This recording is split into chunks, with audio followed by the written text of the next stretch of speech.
Welcome to Clay Mastermind with Don Grant. Mental excellence and industry insights. Brought to you by the Clay Lab, your ultimate podcast for mastering the mental game of clay shooting and gaining exclusive insights from the top minds in the industry. Join us as we dive into the strategies of elite athletes, uncover the secrets to peak performance, and share powerful techniques to enhance your shooting skills. Plus, get behind-the-scenes access to the leaders and innovators who are shaping the future of the clay shooting industry. Get ready to elevate your game, sharpen your focus, and gain insider knowledge from the best in the business. Let's get started. Here's your host, Don Grant. All right, folks, I got Nathan Flanagan here, and I'm super excited because it's right after the Nationals, and many of you would know Nathan from target setting at the Nationals. We're going to get to know him a little bit more, but thank you, Nathan, for being here. Yeah, absolutely. Thanks for having me. Yeah. So for anybody that doesn't know who you are, can you give a little background information or some highlights so we can get them on board? Absolutely. Well, most recently set the green course for the main at Nationals this year and have been coming to the National Shooting Complex for about 10 years for the bigger events, Texas State or World English, those kinds of things. But, living in Colorado, mostly instruct here at home and then, travel for the big shoots. Okay. So what got you into clay shooting and how long have you been in it? And, well, mostly my father and my uncle. My uncle was a big time shooter back in the day, skeet shooter, and was of the older generation like my father. So instead of playing golf on the weekends, we went to the ski range, which was close to the house, which made it even better, right? And picked up guns as soon as we were able to listen and mind and be safe, that kind of deal. Yeah. And fell in love, right? Shooting a shotgun, whether it's targets or birds, real birds, it was just something I was drawn to. So how young did you start? Started shooting skeet probably 7 or 8. Okay. Had the youth model 1100 that just wore out every weekend, another punch card, another flat of shells until the dads were ready to get us out of there kind of deal. Yeah. And shot competitively a little bit as, in my early teens, and then kind of got away from it for high school sports mostly. And then shot my first sporting clay event, which was a fun shoot for Dallas Safari Club when it was in 98. So I'd have been 16 and decided then and there I didn't need to shoot skeet anymore.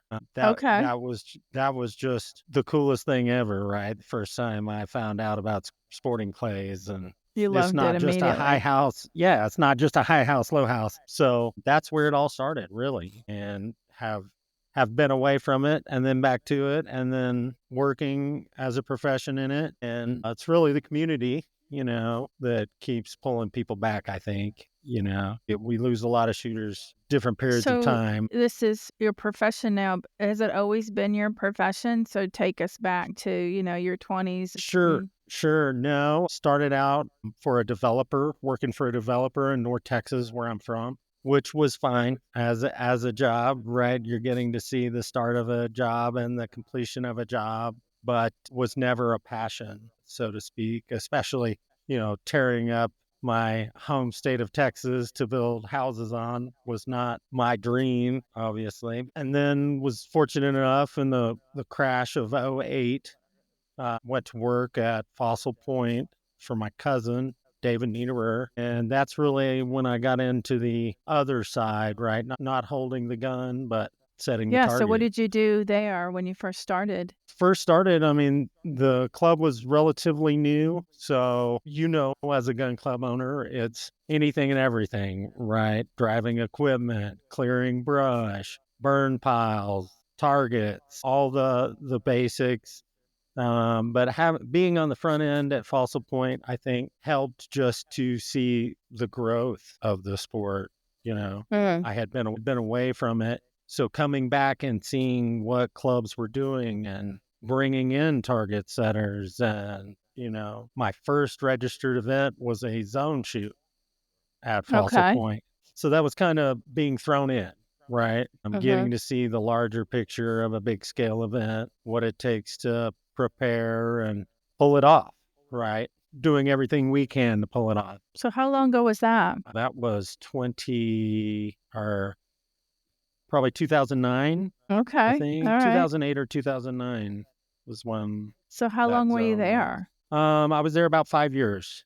My father was older and had passed away, and my wife and I decided we wanted to change.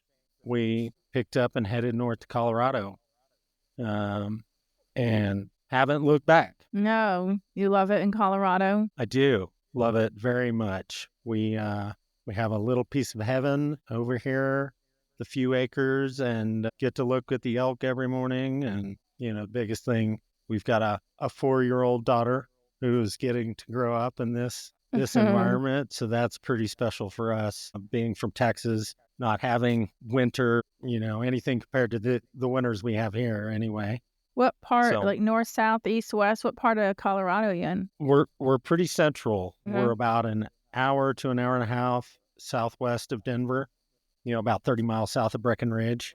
So we're kind of out in the boonies. Yeah. Yeah, I'd say so. I drove straight south from Colorado Springs and then eventually headed over to the west to go see the old cave dwellings and all that. But I know we Sure. went straight down. So I remember looking Yeah. westward on that whole drive. There's not much around there. Yep.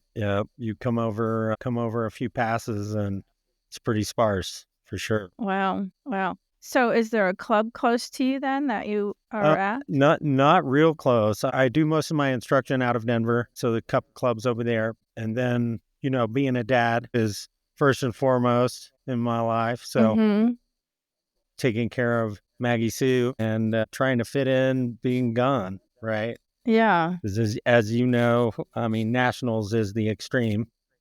Mhm. 3 weeks away is tough, but the other 7 to 10 day stretches, month to month, is something we have to work at, right? To So schedule that all how in. does that end up? So is this your full-time profession then? Are you traveling around setting targets? Is that That's what I do. That, and obviously instruct when I'm local, but the big shoots are what really gets me going. How did you transition into that? How did that end up happening for you? Yeah, absolutely. Well, like I said, when we did move to Colorado, I left Fossil Point, but had worked with Jason Minke at Briley. And at the time, Brett Moyes was on the road with a trailer. So he had been at Fossil Point. And when I moved to Colorado, I had called Brett, and he had been given the director position at NSEA. And I told him I was coming to shoot the Texas State. I was going to come, and he said, well, if you're coming to shoot it, why don't you come work it? So Mhm. it hadn't even come to mind that would be something I could do. So I said, absolutely. And that's kind of where it all started. Getting to wrench for some guys who'd been in the business for a long time, done a lot of shoots all over, gave me the idea that, hey, maybe I could do this. Okay. So you're gone about once a week, 1 week a month to set Yep. targets? Yeah, that's about how it works out for us. I could probably be doing a little more here and there, but like I said, we are so remote. It's kind of hard to have the support here for being gone that much, and Hmm. so it's tough. It's a tough give and take. My wife is amazing, and my whole family really, because the in-laws will come up, or I have a cousin who will come up and stay with Maggie and get her to school and get her back. Those kind of things, and be here if anything happens. Because, like I say, we are remote. Hmm. So without them, there would be no Flanagan Shooting Sports or any of that. So very Yeah. lucky. Is your wife working at home? Is she a at-home mom? Is she working Yeah, elsewhere? she works from home. She works for an advertising agency out of Chicago, Mhm. and thankfully doesn't have to travel too much. So we occasionally have the I'm home for a day and then she's gone for a week. But we're very blessed that the unfortunate 2020 movement of you can work from anywhere, right? You don't have to be here. So that's provided us a big opportunity to live over here where we do. Yeah. Yeah, that's Yeah. awesome. So tell me a little bit about your philosophy with your personal target setting style. What are your thoughts on Uh, good targets, hard targets, types of targets? I think it's more of targets for everybody.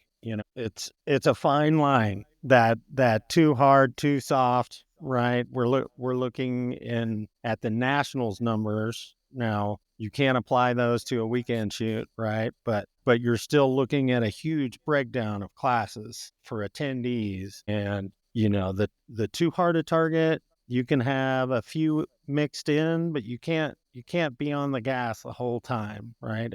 It's real easy to set something too hard for the masses, Mhm. right? And then you've got the top guys who don't want to be lulled to sleep out there. They want to be excited for what they're having to do, right? But Mhm. we're still thinking about the classes, even the veteran super vet. Can they see the targets? Can they make a move that works for everybody to break those targets, Yeah. Do you right? feel like you do a good job of finding a balance with that, or is that something tricky for you?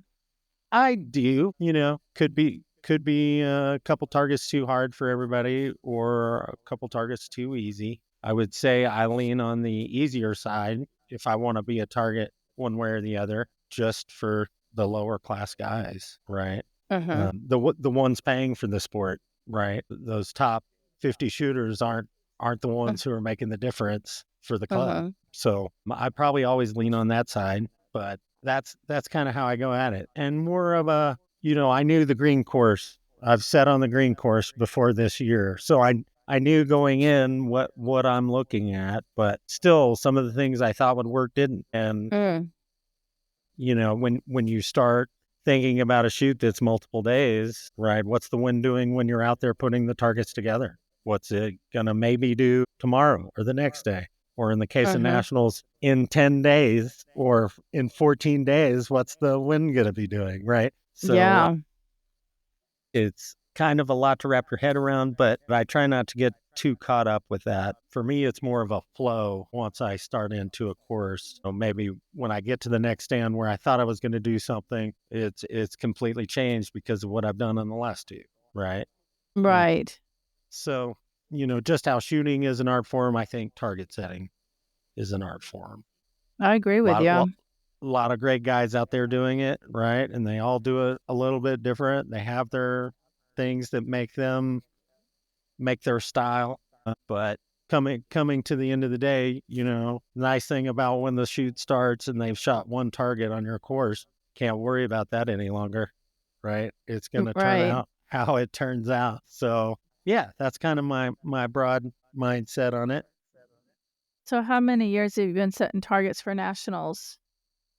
For now, I think about 7 years. I think I was there just as sport first 3 years, and then Just was as given the sport? You mean opportunity. setting Yeah, sporting clays? Is that what you meant? no, just as support.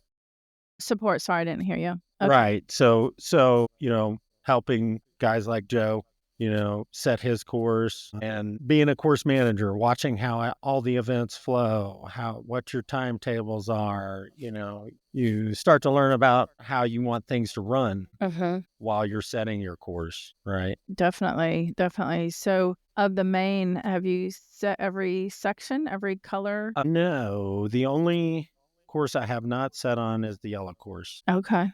What's your No. favorite one to set? Well, this year's the green, of course. No, I mean, you get 3 or 4 really different looks going through those courses, which I've said before is the genius of it. Having 4 styles of target setting, right? Each individual is going to have their style and how they see the terrain, whether it's in the tight red course where you got small windows, or the yellow where it's open field but you've got a little brush, and then all the way down.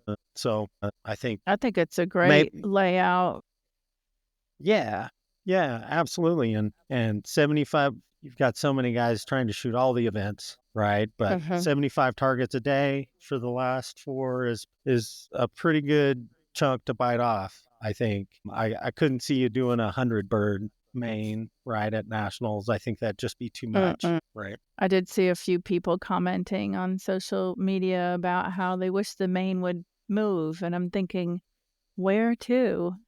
Yeah. The property, thank goodness we've grown it to what it is today. But I think the property is going to be constricting on what we can do moving forward with so many entrants. So many. You can only put things where you can put things to some extent, right? We've talked, Neil has done a great job in the past few years moving a few side events around. Some would say for the better, some would say for the worse, but it's just a change up. But as far as the mains, it would be hard to, I think, approve upon having the 4 mains on the main road. I know. I agree. Right? I think it's great.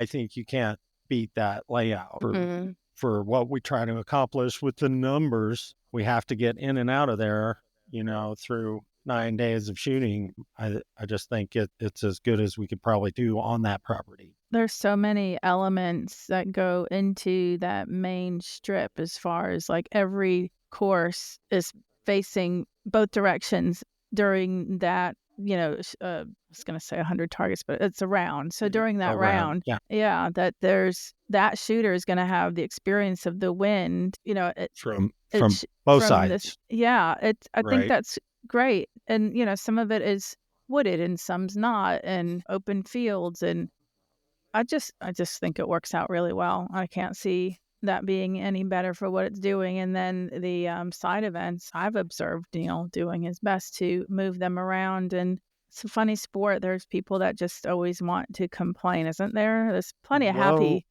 grateful people too. Yeah. You don't hear them. They're not quite so loud usually.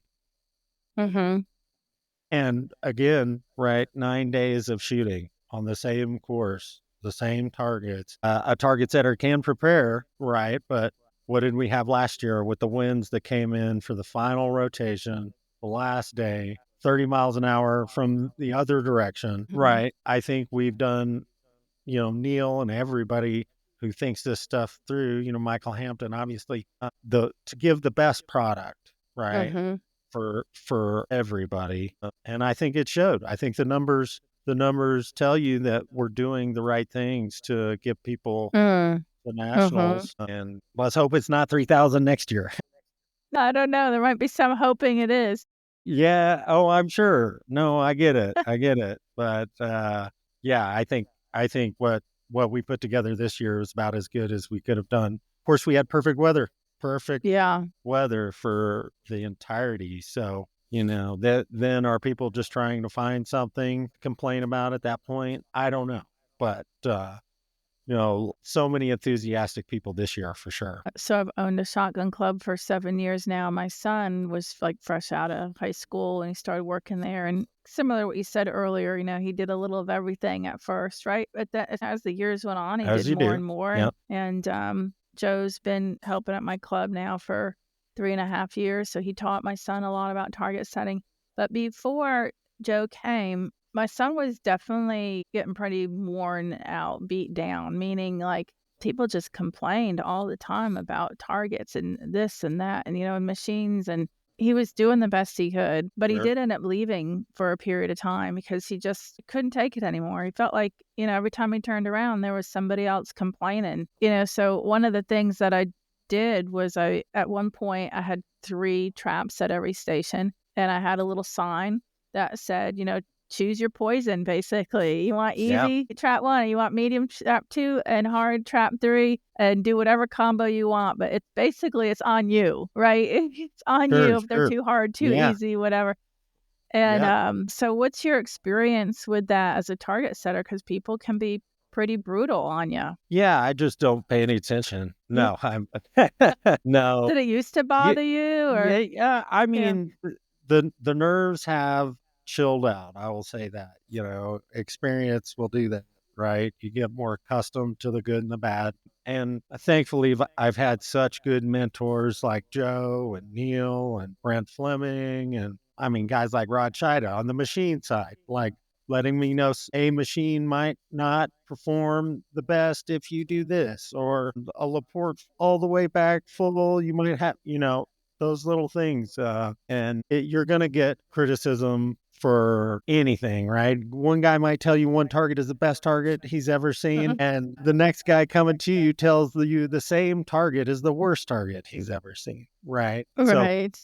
opinions will listen, of course, and if I made a mistake, absolutely, I'm gonna change that in the future. But visibility, can they see the target? That's probably the number one thing you have to look at. If they can see the target, they can shoot at that target. So that's what I strive for, is everybody can see my targets all day. And now at a smaller club, you've got all the other things. Right? This machine was down, it wasn't working. I'm going to give you grief about that. Or, man, the trash can was full, yada yada yada. All the things they notice, right?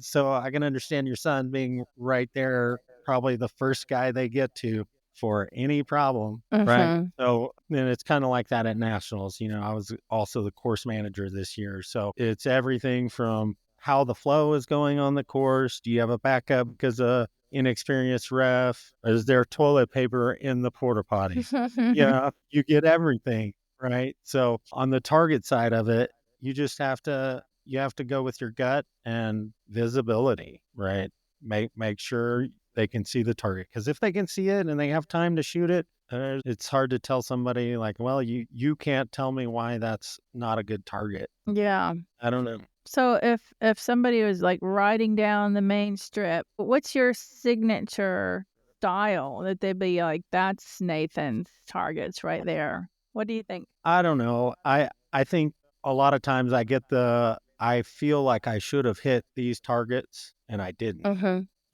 So I think there's a little deceptiveness on some of my targets that people don't see. They think because they can see it all day and it looks giant, how did I miss that target, right? Yeah. Which is kind of the whole idea, right? Right. Because we still want them to have fun. We still want targets to be broken, but we want them to work for it a little bit, right? Especially like at nationals, not just shooting 300 targets, but 300 good targets, Yeah. Yeah. What would you say have been some challenges that you faced along the way in the shotgun sport life for yourself, your career and all that? Oh, man. I think just the time is probably the hardest. The time that you have to devote to these big events and being gone. Because, in reality, if shotgun shells were unavailable tomorrow, period, I would still have my family, right? I've still got my number one and number two and all the others. So the time away is really what pulls at me, even though I love it so much, and the camaraderie. Those are the things. The accomplishment of the biggest shotgun event in the world running so smooth, and and it's a group of people doing it for others, really. So you guys definitely have a good time, don't you? You're behind the well, scenes, man. yeah, we try to, work hard, play hard when we can, but it's about all of us, right? Especially at nationals, it's about the team. No matter if Joe's out there loading targets between rotations because we're shorthanded or short on time, or it's just everybody jumping in to get the job done, and then seeing it all go off so well is just super rewarding. Right. As a shooter, as an instructor, as a course manager, as a target setter, you see shooters and you've been a shooter yourself, but what's your belief on the mental game and how that impacts somebody's ability to perform well? What have you observed or felt yourself? I thought this question might come up with you. I don't know I why. wonder why. I just don't know why. Right. No, 90% mental at least, right? That's what I would say to that, at least. because you can watch a shooter, even a middle of the road class shooter, break at least one of every target on every course, right? But even at a corporate event where those are nice, fluff, easy targets, not everybody's going to shoot 100 on that course, right? So the mental game is, I think, by far the most important. And what I heard Anthony Matarese talking about recently was, he didn't go to a shoot to be competitive, and he felt like that kind of was lacking in his game when he got to nationals, because he hadn't been competing leading up, right? So shooting with your buddies is great, and you can break 10 out of 10 out there by yourself, but coming down to your last station, how's that going to play in, right? That's all mental, because they can break the target, right? You give them 5 pairs or 4 pairs, whatever, they're going to break the target.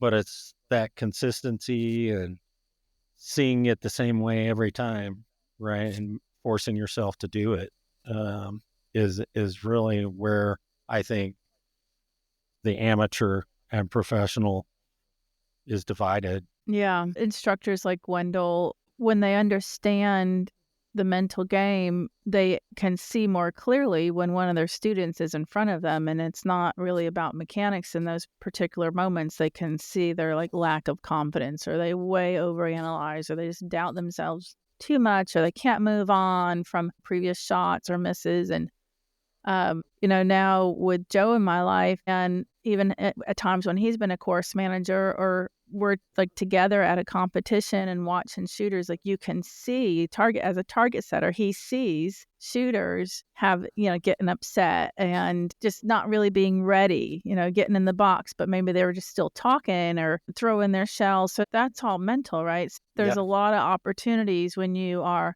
kind of working in the industry to see these examples around you, but it's kind of entertaining in a competition to see the Absolutely, right? Yeah, the nerves are real. And I will say, I think the pro squad, super squad, whatever they've coined it, I think it's pushing the game, right? Yeah, what Because are your thoughts on that? I think having the top shooters shooting with the top shooters is really forcing people to look at all aspects of their game and try to push beyond what maybe they thought they were able, just by seeing someone else do something their way, or, wow, they're not talking between stations, we're not cutting up and having a good time. This is business, right? So I think that's helping. I think it's helping people see what it really takes to be the Anthony or the Brandon. Those guys are focused 100% of the time when they're on the course, and not letting that focus stray, right? That's a great observation, and definitely I think the pro squad, pro team, whatever they're calling them now, right. is a great thing for shooters to watch, because you can see it. I feel like you can feel it also. There's a whole different vibe about it, the intensity of it, definitely by Sunday afternoon. But their focus is different. Many years ago, I was working with a PGA Tour, and he had said to me, he's a commentator now on the Golf Channel, but so he had been in the sport a long time, but he had said to me, you don't get on the PGA Tour without great mechanics. The best in the world, mechanics wise, is on the PGA Tour. But the ones that are going to be in the top 10 are the ones, especially consistently, that are going to be up in the upper epsilon, whatever the word is. They have the great mental game, right? He's like, there's no question about the mechanics anymore at that point. It's a great mental game. And I feel like we can see that with the pro squad, pro team. There's no doubt the mechanics are there at that point. Yep. But their focus, their ability to move on. Yeah, they especially can break every target out there, right? If they read it right, they can break every target. Now it's just the pressure of, where am I at? What's my score looking like going into day 3, day 4? All those external things, and then obviously all the other things they have to deal with, right? Outside the sponsors, like at nationals, the sponsors. I've got to go to dinner. I've got to do this. I've got to be here. and then being able to shut all that out, right? That's what you see the top competitors being able to go back, and they're on the range. They've shut it all out, and now it's time to do this. Well, So as you kind so of, I yeah. yeah, no, I was just saying, I out through, like you said, golf, we see that same thing, right? The top guys, they get reshuffled. Now they're the ones. So I think it's just going to push people to take it even more seriously, and all the way down the line, right?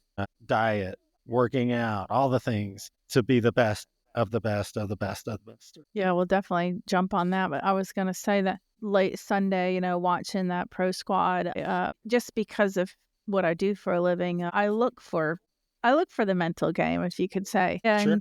And, each year in the last just few years, there's more cameras. There's a commentator, right? Yeah. I was at the last station on the last course, and the squads that were in the lead were making their way over, and they're announcing their names over the loudspeaker, and there's a little bit of juggling because, do they have the scorecards, and are we going to allow them to get up on the platform yet? And so I was Yeah. watching the shooters, like, how are they going to handle this delay? You can't get up there and shoot yet because we still have to get the shot. We still have to get the camera Right. shot. And I was like, Yeah. they handled it well, but it was a new element. It was a new thing that could definitely throw them off, and I watched them all handle it really well, and I was Yep. surprised.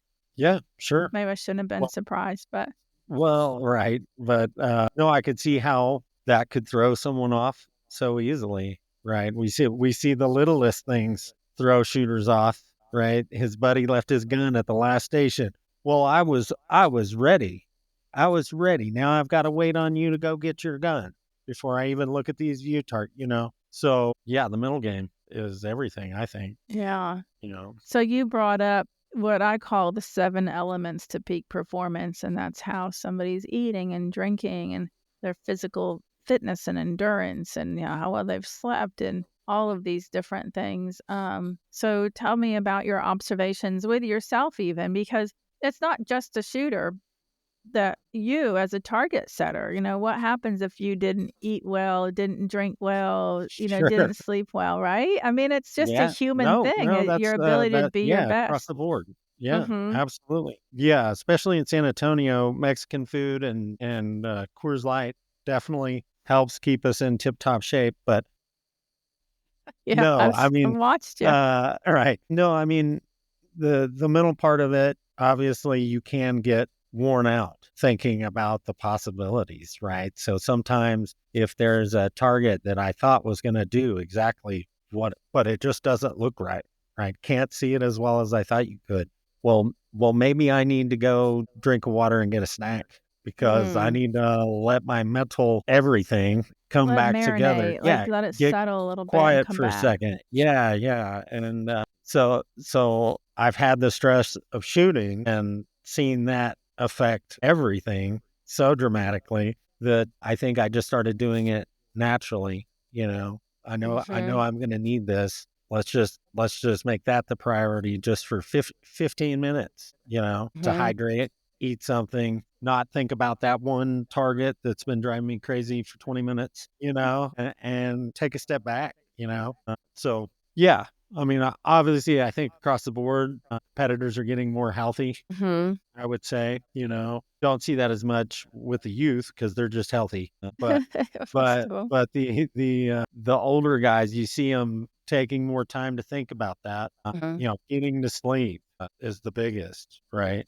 But that I think that's just the level we see in society on all sports, right? Mhm. More focused Mhm. on getting every little bit out of what they can provide to their goal, and it helps, right? You're not getting Yeah. tired on the 10th.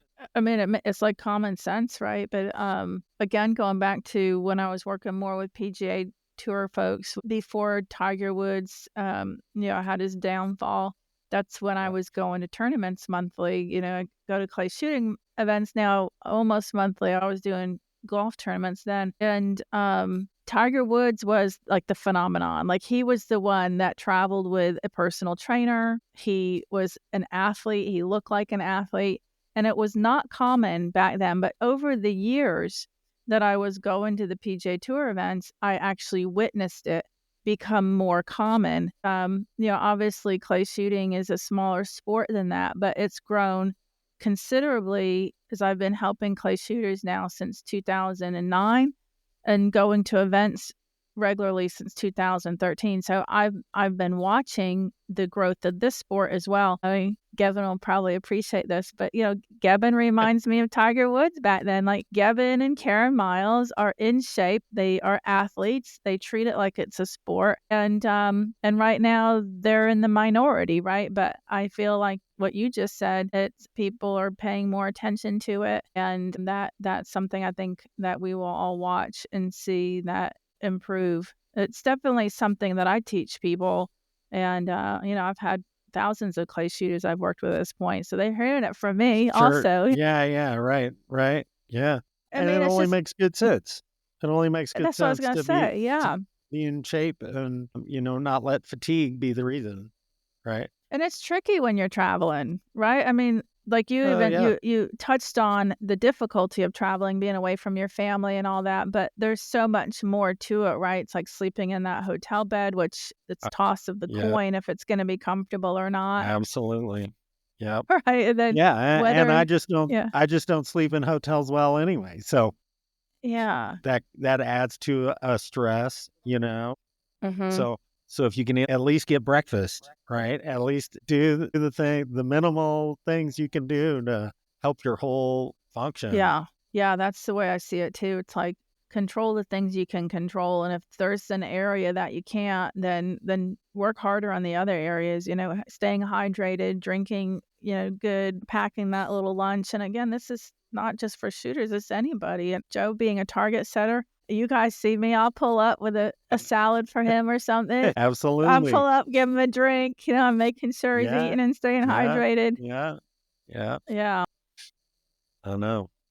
So I think that works for everybody on any kind of competitive level, right? Yeah. Have you ever felt like quitting? Like it's just too much? Um, I was gonna say, day 14, day 15 in San Antonio. It's pretty good thought to maybe not be doing that next year, but Mm. I mean, I love it. Mm-hmm. So it's kind of hard to imagine not having it as my passion. But financially, again the being gone, my daughter's like full blast or about to start ski school. Those are things that are, super important. So time away, yeah, that's hard. It's a hard trade-off for maybe not the best pay in the industry for, Mm-hmm. what we do. But, again, if I didn't love it, I wouldn't be doing it. Well, and let's paint the picture for people. Because Nationals is the biggest event of the year. And I'm aware because I'm living it with Joe, but not, I mean, I Yes. was amazed myself with what you guys put into it. So paint the picture. Like, what day did you arrive in San Antonio? So I flew in on the 10th, Mm-hmm. which was Thursday, 10 days or so before the event started. Mm-hmm. And we had a meeting at 8 a.m. on the 11th and went to it, And that's a hard one too, because you're that far before the shoot, trying to think of what could happen. What we're watching the weather 10 days out, trying to plan, think of every little detail. And then it's, get your course done, be happy with your course, get your target colors in so they can put out the however many million targets. A lot. A lot, right? So it's all in steps, right? You got to get one thing done to go to the next, to go to the next, to go to the next. And you're working 10, 12-hour days outside. Right. Every day, starting the 11th. Everybody was very impressed with my tan when I came back from Texas. And wow, did you go on vacation? I said, not exactly, but yeah, it is definitely a grind. and it's almost a relief when it actually does start, because we've already been there so long, you know. Yeah. You're having dinner at like whatever, 8 o'clock at night, Yeah, and yeah, and then back up to do it the same thing tomorrow, you Mhm. know. Mm. And I'll say we've got an excellent crew right now. The guys have been there, are experienced, so you know we're catching things before they're an issue, which you always want to happen. Um, and if we weren't all there, you know, things could get missed for sure. Mhm. But Mhm. you know, luckily to have all the knowledge we do in that room, in the man cave, all the way up to, you know, Michael Hampton and Nikki, obviously, who really help us get the ball rolling, and then you know, just grind from there. Wait for that first day, start shooting, Mhm. Mhm. and then we can kind of relax. As I said, you know, it started. Nothing can change now, so let's see how it plays out. Do you find like the night before an event, you're questioning your targets and you might even go change some that morning before the Uh, event? No, no, I've got, you know, unless we have like some kind of crazy wind change Mm. or something like that we didn't expect. No, I've gotten to the point where once I set my course, even, you know, I said we were in on Thursday, Friday, end of day, I was about wrapped up, you know, on what I thought I wanted out there. So it's gotten much easier. As the years go by, I'm not trying to throw up every morning like might have Meh. happened a few years ago. But you know, you got to trust what you do, right, and be happy Mhm. with it. So I felt that mostly it's just my gut, you know. I'm either happy or I'm not, and I can tell pretty quick in the moment what I'm seeing is Nice. what I wanted or it's not gonna work, right? So, That's another topic I love to talk about, inquire about is the gut. So your intuition or your gut feeling that definitely is a topic that comes up with shooters and they want to perform well. They say shoot intuitively, instinctively, automatically, which is a gut feeling kind of thing, right?